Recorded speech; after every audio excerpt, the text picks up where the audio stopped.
Happy Radhastami, everyone. So today is the appearance day of Radharani, Srimati Radharani, the internal potency of Lord Krishna.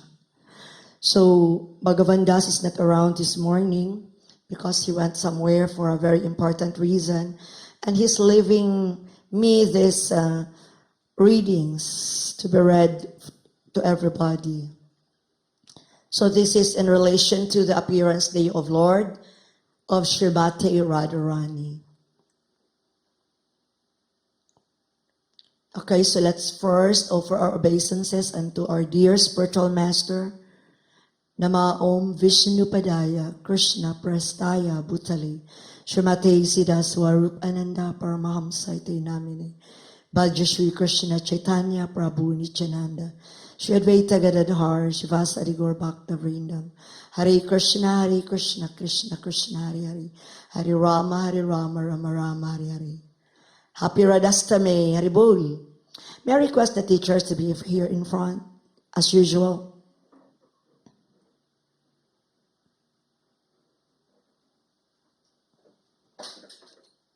Okay, so the first reading that I'll be reading to you is from the Nectar of Devotion, Chapter 44, Devotional Service in Conjugal Love. A pure devotee's attraction to Krishna in conjugal love is called devotional service in conjugal love. Although such conjugal feelings are not at all material, there is some similarity between this spiritual love and material activities. Therefore, persons who are interested only in material activities are unable to understand this spiritual conjugal love, and these devotional reciprocations appear very mysterious to them. Rupa Goswami therefore describes conjugal love very briefly. The impetuses of conjugal love are Krishna and his very dear consorts such as Radharani and her immediate associates. Lord Krishna has no rival. No one is equal to him, and no one is greater than him. His beauty is also without any rival, and because he excels all others in the pastimes and conjugal love, he is the original object of all conjugal love. In the Gita Govinda by Jayadeva Goswami, one gopi tells her friend, Krishna is the reservoir of all pleasure within this universe. His body is as soft as the lotus flower, and his free behavior with the gopis, which appears exactly like a young boy's attraction to a young girl, is a subject matter of transcendental conjugal love. A pure devotee follows in the footsteps of the gopis and worships the gopis as follows. Let me offer my respectful obeisances to all the young cowherd girls whose bodily features are so attractive.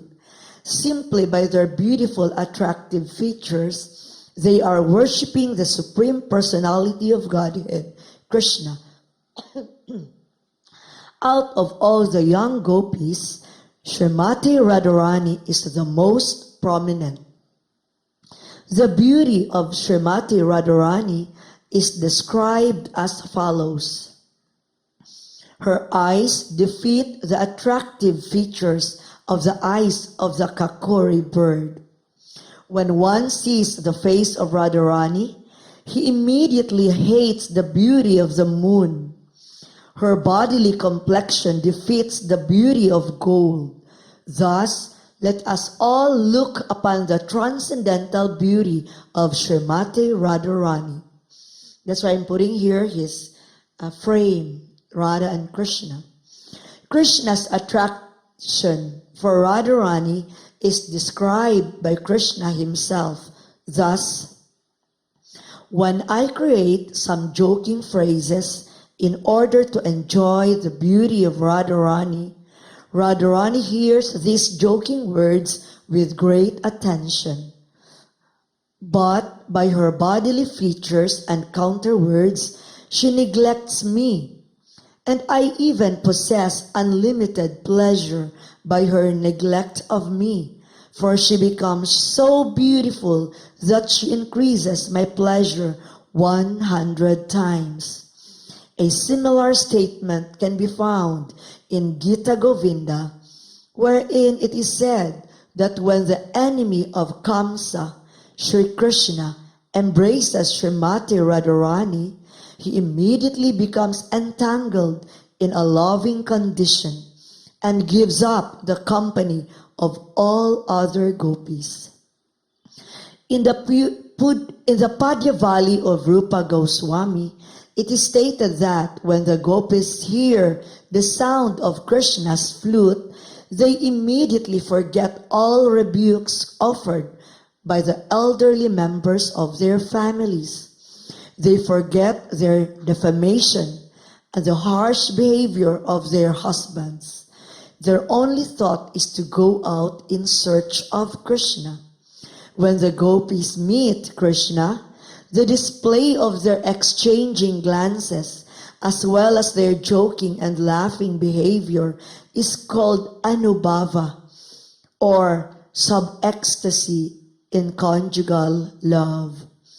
In the Lalita Madhava, Rupa Goswami explains that the movements of Krishna's eyebrows are just like the Yamuna, and that the smiling of Radharani is just like the moonshine. When the Yamuna and the moonshine come in contact on the bank of the river, the water tastes just like nectar, and drinking it gives great satisfaction. It is as cooling as piles of snow. Similarly, in the Pajavali, one constant companion of Radharani says, "My dear moon-faced Radharani, your whole body appears very content, yet there are signs of tears in your lotus eyes. Your speech is faltering, and your chest is also heaving. By all these signs, I can understand that you must have heard the blowing of Krishna's flute, and as a result of this, your heart is now melting." In the same Padyavali, there is the following description, which is taken as a sign of frustration in conjugal love. Srimati Radharani said, "My dear Mr. Cupid, please do not excite me by throwing your arrows at my body. Dear Mr. Air, please do not arouse me with the fragrance of flowers. I am now bereft of Krishna's loving attitude, and so, under the circumstances, what is the use of my sustaining this useless body? There is no need for such a body by any living entity. This is a sign of frustration in ecstatic love for Krishna." Similarly, in Dana Kelly Kaumudi, Srimati Radharani, pointing to Krishna, says, "This clever boy of the forest has the beauty of a bluish lotus flower, and he can attract all the young girls of the universe. Now, after giving me a taste of his transcendental body, he has enthused me, and it is more than I can tolerate. I am now feeling like a female elephant who has been enthused by a male elephant. This is an instance of jubilation in ecstatic love with Krishna. The steady ecstasy of conjugal love is the original cause of bodily enjoyment. In the Padyavali, this original cause is union is described when Radharani tells one of her constant companions, "My dear friend, who is this boy whose eyelids dancing constantly have increased the beauty of his face and attracted my desire for conjugal love? His ears are decorated with buds of asoka flowers, and he has dressed himself in yellow robes. By the sound of his flute, this boy has already made me impatient." The conjugal love of Radha Krishna is never disturbed by any personal consideration. The undisturbed nature of the conjugal love between Radha and Krishna is described thus. Just a little distance away from Krishna was Mother Yashoda, and Krishna was surrounded by all his friends. In front of his eyes was Chandravali, and at the same time, on a chunk of stone in front of the entrance to Vraja, stood the demon known as Versasura. But even in such circumstances, when Krishna saw Radharani standing just behind a bush of many creepers, immediately his beautiful eyebrows moved just like lightning toward her. Another instance is described as follows. On one side of the courtyard of the dead body of Sankasura was lying, surrounded by many jackals. On other side were many learned brahmanas who were all self-controlled. They were offering nice flowers, which were as soothing as the cool breeze in summer. In front of Krishna, Lord Baladev was standing, causing a cooling effect. By even amid all these different circumstances, at soothing and disturbing effects, the lotus flower of ecstatic conjugal love that Krishna felt for Radharani could not wither. This love of Krishna for Radharani is often compared to a blooming lotus. The only difference is that Krishna's love remains ever increasingly beautiful. Conjugal love is divided into two portions: Vipralamba, or conjugal love in separation, and Sambhoga, or conjugal love in direct contact. Vipralamba, separation, has three divisions known as Purvaraga, or preliminary attraction, 2. Mana, or seeming anger, and 3. Pravasa, or separation by distance. When the lover and the beloved have a distinct feeling of not meeting each other, the stage is called Purvaraga, or preliminary attraction. In Padyavali, Radharani told her companions, "My dear friend, I was just going to the bank of the Yamuna, and all of a sudden, a very nice boy, whose complexion is like a dark blue cloud, became visible in front of my eyes. He glanced over me in a way that I cannot describe. But since this has occurred, I am sorry, but I can no longer engage my mind in the duties of my household affairs." This is an instance of preliminary attraction for Krishna. In Srimad Bhagavatam, 10th Canto, 53rd chapter, verse 2, Krishna told the messenger Brahmana who came from Rukmini, My dear Brahmana, just like Rukmini, I cannot sleep at night, and my mind is always fixed on her. I know that her brother Rukmi is against me, and that due to his persuasion, my marriage with her has been cancelled. This is another instance of preliminary attraction. As far as mana or anger is concerned, there is the following incident described in Gita Govinda. When Srimati Radharani saw Krishna enjoying himself in the company of several other gopis, she became a little jealous because her special prestige was being dimmed. Therefore, she immediately left the scene and took shelter in a nice flower bush where the black drones were humming.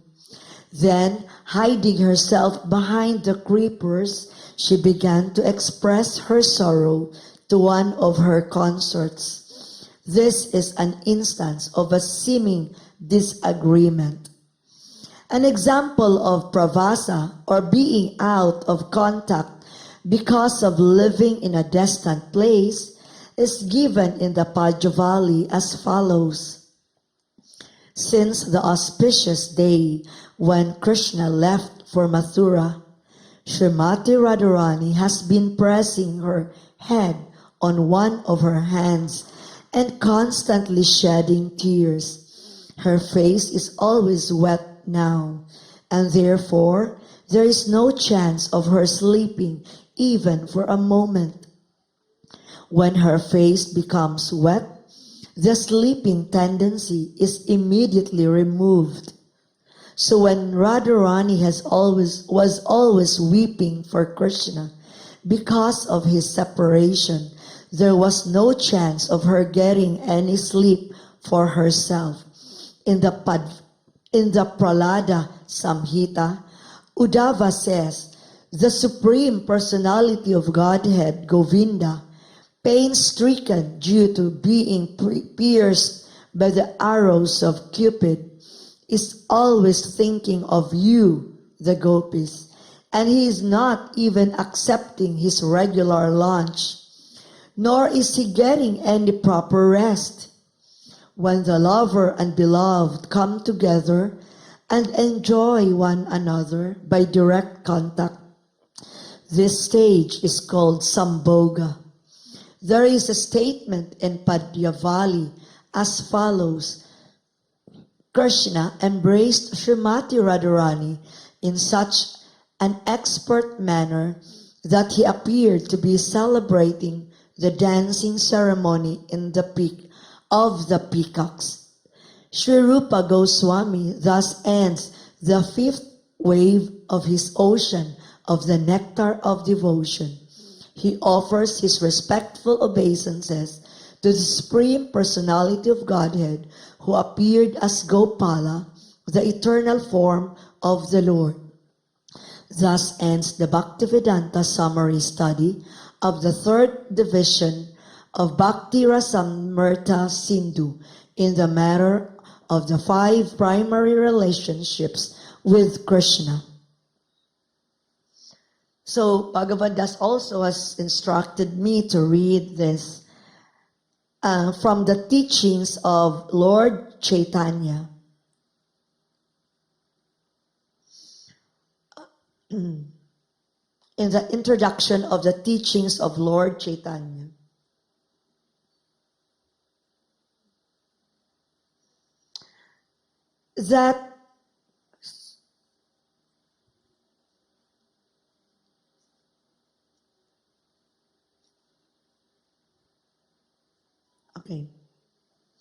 How to approach God from the teachings of Lord Chaitanya. Lord Chaitanya described the different features of Lord Krishna in the following manner. She asks,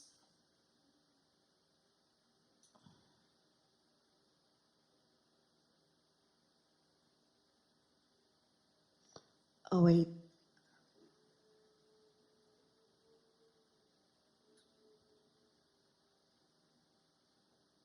Wait for a while.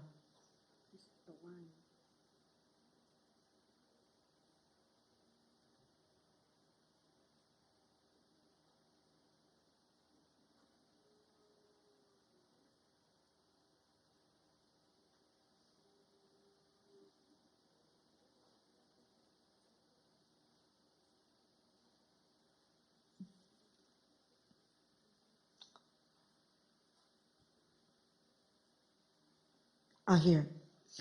Therefore, to learn how Krishna's pleasure can be obtained, you have to study the first 9 cantos of Srimad Bhagavatam. In the 10th canto, Krishna's pleasure potency is displayed as he plays with Radharani and as he plays with the damsels of Raja. Unfortunately, people of less intelligence turn at once to the pleasure potency sports of Krishna in the Dhamma Skanda, the 10th canto. These pictures of Krishna embracing Radharani or of the rasa dance and are unfortunately not understood by ordinary men because they do not understand Krishna. They will falsely understand that Krishna is like us, and just as we want to embrace a young girl, so he embraces the gopis. These people write books because they think that this is a kind of religion where we can indulge in sex and become religionists. This is called prakrita sahaja, or materialistic lust. One should understand what Radha Krishna is. Radha Krishna display the pleasure potency of the internal energy of Krishna. That pleasure potency of Krishna's internal energy is a most difficult subject matter unless one understands what Krishna is. Krishna cannot see any pleasure in this material world, but he has got that pleasure potency because we are part and parcel of Krishna. Therefore, that pleasure potency is within us also. But we are trying to exhibit that pleasure potency in matter, while Krishna does not. The object of his pleasure potency is Radharani. That means Krishna exhibits his potency of his energy as Radharani, and then exchanges loving affair with her. Krishna cannot take pleasure in this external energy. This is very difficult to understand, but just try. Krishna exhibits his internal energy, his pleasure potency as Radharani. That means that Krishna manifests himself as he has so many extensions, so many expansions, so many incarnations. So Radharani is the manifestation of his internal pleasure potency. Such Radharani is also Krishna. There is no difference between the energy and the energetic. Without energy, there is no meaning to energetic. And without the energetic, there is no meaning to energy.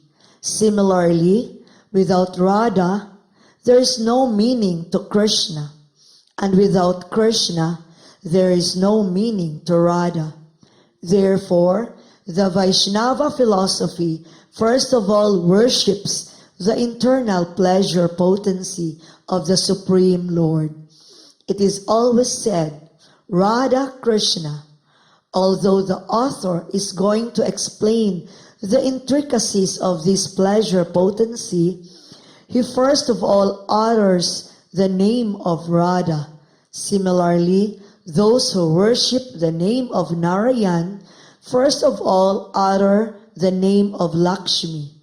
Those who are worshippers of Lord Rama, first of all utter the name of Sita, Sitarama, Radha Krishna, Lakshmi Narayan, the potency always first. Radha and Krishna are one. When Krishna desires to enjoy pleasure, he manifests himself. The spiritual exchange of love affair is the display of the internal potency or pleasure potency of Krishna. We say when Krishna desires, although just when he did desire, we cannot say. But we speak in this way because in unconditional life, we take it that everything has some beginning. In the absolute on spiritual life, there is no beginning, there is no end. But in order to understand that Radha and Krishna are one, and that they become divided, that question when automatically comes to be asked. When Krishna desired to enjoy his pleasure potency, he manifested himself in the separate form of Radharani. Again, when Krishna wanted to understand himself, although the agency of Radha, they became united, and thus unification is called Lord Chaitanya. So that ends my reading, and thank you very much for the participation, and I hope you were able to grasp the reading of the story of Radharani and Krishna. Haribol Namaste.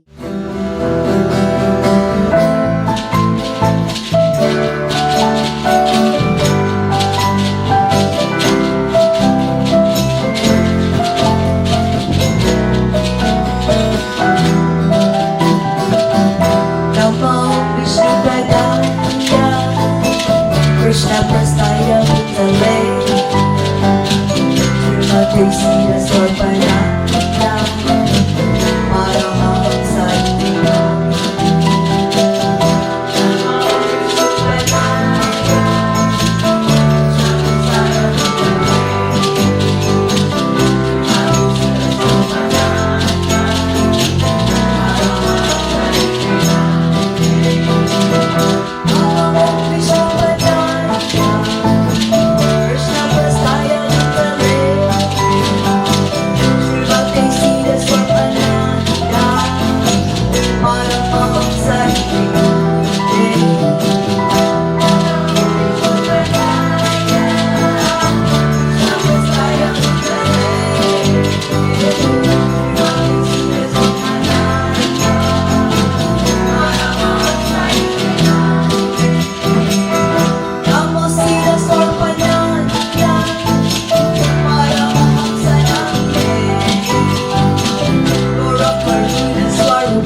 Krishna